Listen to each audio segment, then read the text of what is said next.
Okay, I'm doing a rain sensor. This is a Rainbird rain sensor. I'm just plugging the battery in for it. Basically just putting the battery inside the bottom case of it so that it can be registered, or so that it can register it on there. Okay, so that you know these little tiny discs in here, when they get wet, they swell up, and it's what causes the rain sensor to actually work properly. Once they swell up, they will expand and push this down and actually plunger the little cylinder down inside there and tell it, hey, we've received enough water for us to shut down. So that's the whole point of these little tiny discs.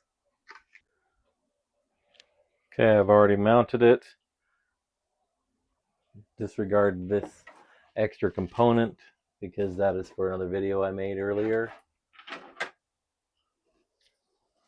Okay, so when you're wiring these up, you've got there's going to be a little spot that says 24 volt, and that's going to be for this right here. Not 120 volt, this is 24 volt AC. That's basically what it's saying, is that you connect this side right here to those two on the controller.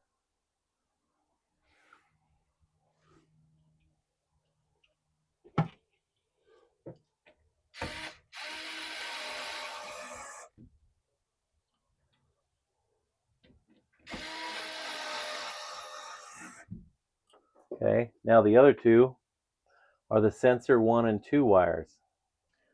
Okay, so you just wire these up, and according to the instructions, the wiring doesn't matter if you wind up having a sensor 1 and sensor 2, then the location of these, which one goes into which, doesn't matter. Only if you happen to have just the three screws, then the wiring will be slightly different. The green one will actually go with the black wire. Okay, as you can see, this little catch cup right here shows that it hasn't got any water at all collected from the rain, and the whole idea of that is for it to use a little plunger to represent whether or not there is rainwater been caught within that. So you can see it went fully completely filled.